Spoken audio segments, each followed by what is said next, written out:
Many ladies today grew up emulating and idolizing the many different Disney princesses of the 90s and early 2000s. We've seen many different cultural and geographical settings represented through these stories. But what if we threw everything we knew about that out the window? What if Disney princesses came from entirely different countries and cultures? We're about to find out what that would look like. For more videos that remind you just how fascinating our world can be, don't forget to punch that subscribe button for more fun facts and random knowledge you can impress your friends with. Here are alternate stories of Disney princesses in other countries. Mulan as a Native American. Mulan is a favorite Disney princess of many. She's the only Asian one to date, in spite of the existence of a myriad of Asian cultures that Disney still has left to choose from. She's known in her story as the hero of China, and to American audiences, she is typically regarded as a hero icon of feminism. Her story is traced back to a real Chinese legend known as the Ballad of Mulan. Even though this legend takes place in a very early era, it is thought that Mulan must take place around the 15th century. This is because the landmark of the Forbidden City is featured in the film and it wasn't built until at least then.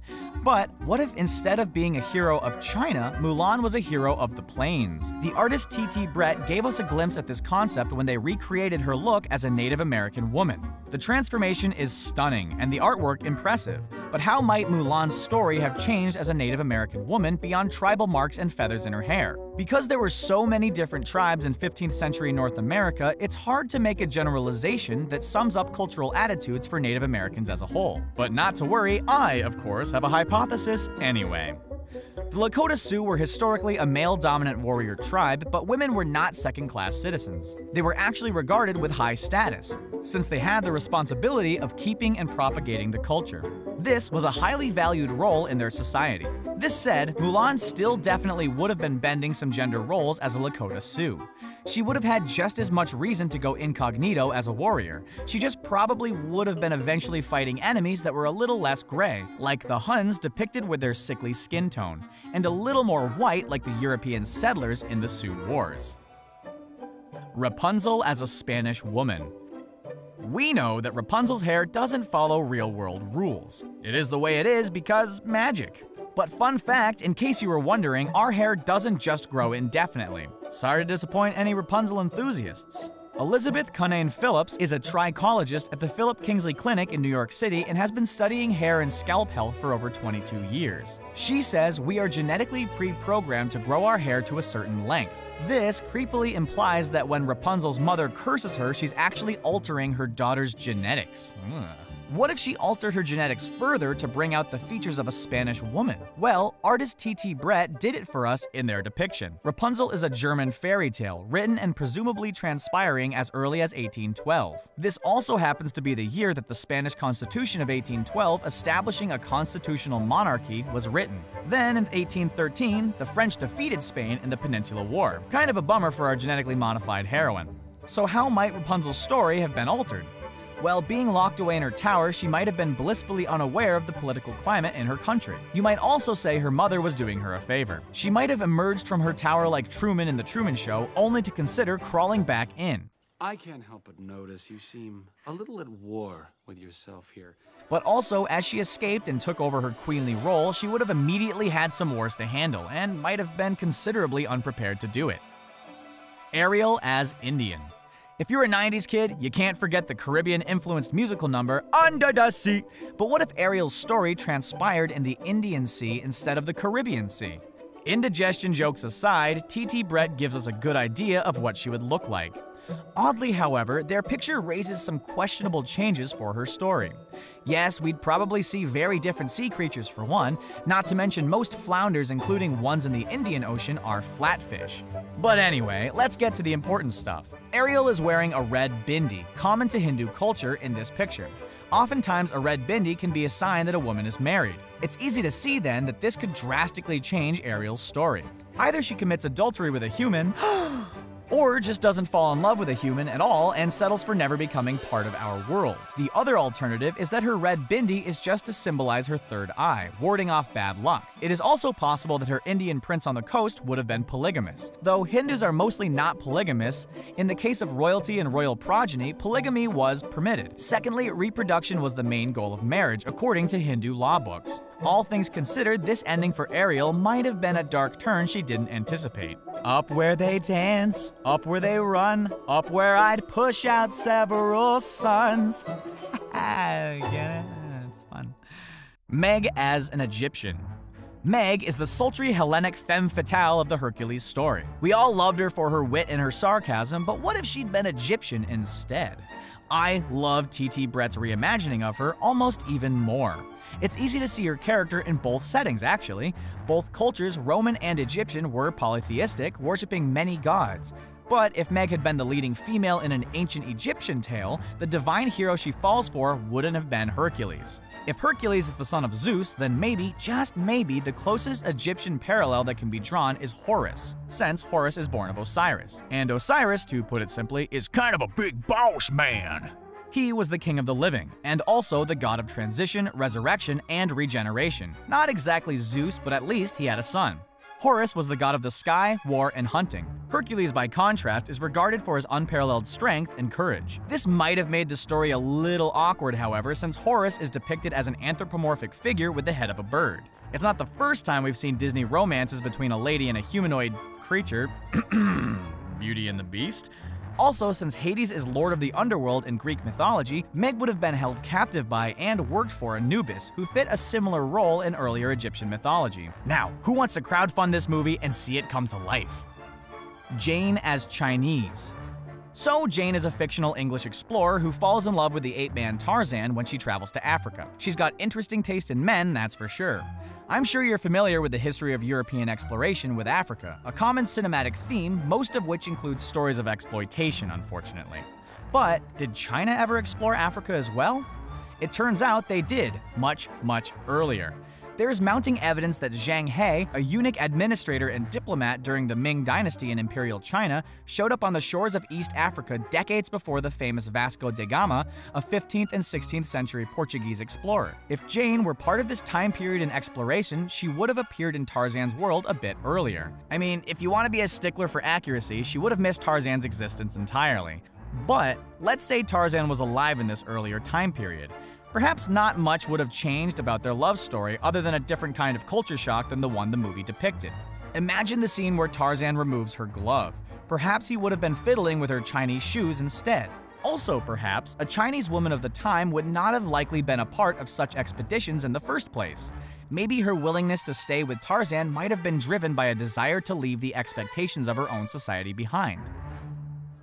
Belle as a Muslim.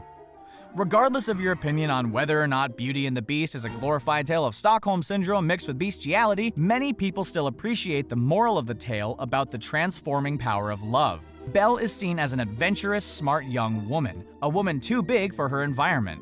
And she is also a beauty. Swipe right. But what if she had been a Muslim instead? T.T. Brett's picture is aesthetically lovely, but it's hard to draw conclusions on it. For one thing, Islam is a religion practiced in several different countries. Depending on where it's being practiced, the life of a woman can be affected in very different ways, which suggests that Muslims are very much a blend of their faith and their surrounding culture. But to speak in general terms, weddings in Islam were often carried out for their prosperity, and people were matched based on piety rather than on mere Western ideas like soulmates. Who needs that when your spouse is pious? With this consideration, Belle definitely would have still turned down Gaston, even if she'd been arranged to marry him, because it is considered wrong in Islam to force, coerce, or trick youngsters into marriage. Nevertheless, it's easy to imagine how a struggling family might want their daughter to marry a rich prospect so that she can receive what is called a mar, or gift to the bride from the husband.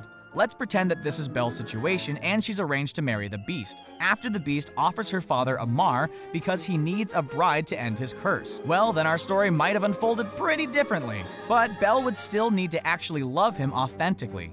We might have an interesting story that is similar to the transformative love that could unfold in an arranged marriage. Gaston would still definitely want to kill the Beast, though. Guys like him, for lack of a better word, the douchey kind, are the jealous type, whatever the culture. Pocahontas as Hawaiian. Hopefully I'm not ruining anyone's childhood when I say that the animated Pocahontas is not close to the actual historical story. For one thing, her name is Matoaka, and most likely there was never a romance between her and John Smith. It is said that his story about the young chief daughter throwing herself upon him to prevent his death could have been just that, a story that he came up with to make himself look good since he was reportedly that kind of guy. Okay, alright, so the chief was just gonna kill me, right? And then his chief daughter just threw herself on me, dude. Probably couldn't resist my manliness. Also, in his story, Pocahontas was just a 10-year-old child.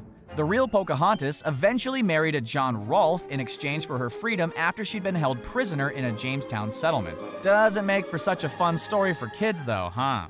But let's say she was Hawaiian instead. We would have an interesting historical fiction about a young chief daughter in Hawaii perhaps falling in love with one of Captain Cook's Marines when his crews of the Discovery and the Resolution arrived on the scene in late 1778. Captain Cook was killed in a scuffle between himself and the natives after tensions had risen and he tried to take a powerful island chief hostage. He did this after finding that equipment on one of his ships had been stolen. In this story, the Hawaiian version of Pocahontas might have thrown herself into the fray to protect the Marine she'd fallen in love with and hopefully prevent the fighting. That is a story I'd like to see. Jasmine as African. Ah, Jasmine. The Arabian beauty's stuck in a princess role she doesn't want to be in, when it means she can't marry for love. She is subjected to a law that says she must marry a prince. Cue Aladdin. Not a prince, but a man after her own heart. But what if Jasmine had been African instead? T.T. Brett added some nice touches with the facial markings characteristic of African tribes. Africa, like Arabia, also had kings and queens in pre-colonial times. But it seems Jasmine would have been stuck in a similar position. She would have had to marry African royalty or someone very wealthy. And Africa did have wealth a long time ago. Ancient Ghana between the 9th and 11th centuries CE had a kingdom so rich their dogs wore golden collars and horses slept on plush carpets. Instead of her pet tiger Raja, Jasmine might have had a fancy dog or horse instead. Aladdin's story of winning over the princess might have had a different turn. There weren't any mythical genies in Africa. Aladdin might have employed the use of a wishing well instead, although it would have been a lot less charismatic and wouldn't have been voiced by Robin Williams. And honestly, it's just not the same without him. In the end though, Aladdin might have gotten to keep his wish with less hassle to win over fair Jasmine, providing a similar happily ever after. Aurora as Jamaican. Aurora was cursed to fall into a deep sleep on her 15th birthday after pricking her finger on a spindle. The spiteful Maleficent made the decree at Aurora's birth. Aurora was a princess daughter of a king and queen. And despite the king and queen's efforts to destroy all the spindles in the land, their efforts went in vain. Aurora in the original story is saved by the true love kiss of a handsome prince. But what if Aurora had been Jamaican? That's quite a switch. Jamaica would have been a very different setting for this story to unfold.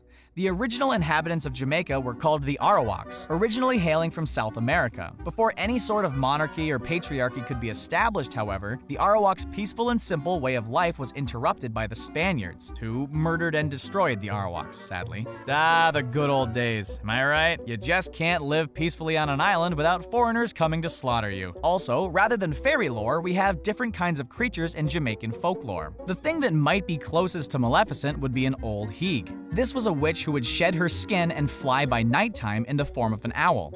She could harm people, especially babies, by sucking out their breath while they're sleeping.